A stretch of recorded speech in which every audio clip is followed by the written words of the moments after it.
Every cell in our body contains a copy of our genome, over 20,000 genes, 3 billion letters of DNA.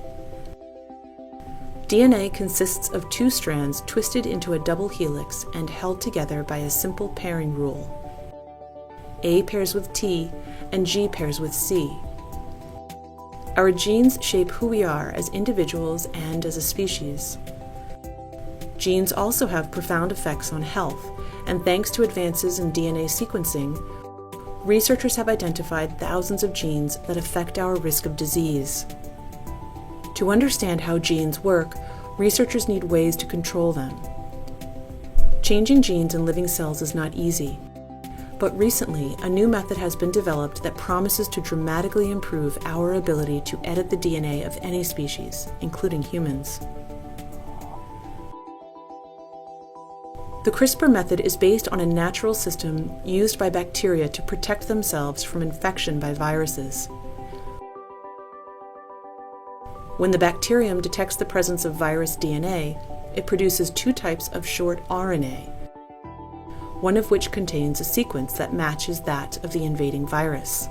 These 2 RNAs form a complex with a protein called Cas9. Cas9 is a nuclease, a type of enzyme that can cut DNA. When the matching sequence, known as a guide RNA, finds its target within the viral genome, the Cas9 cuts the target DNA, disabling the virus.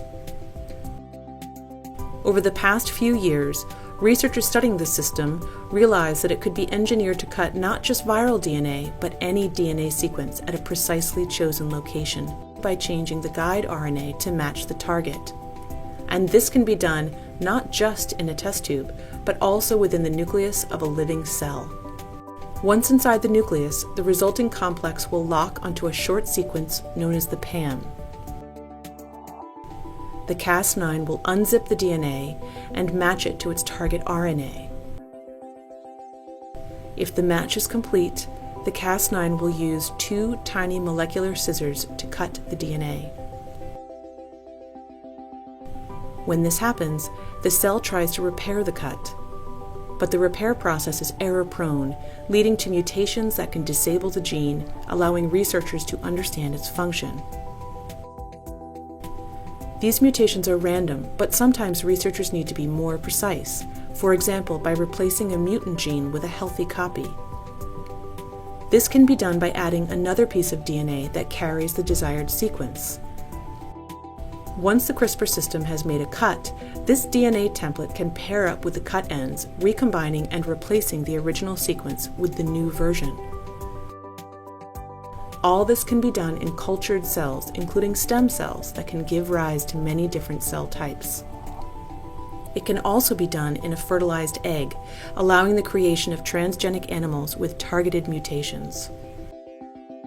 And unlike previous methods, CRISPR can be used to target many genes at once, a big advantage for studying complex human diseases that are caused not by a single mutation, but by many genes acting together. These methods are being improved rapidly and will have many applications in basic research, in drug development, in agriculture, and perhaps eventually for treating human patients with genetic disease.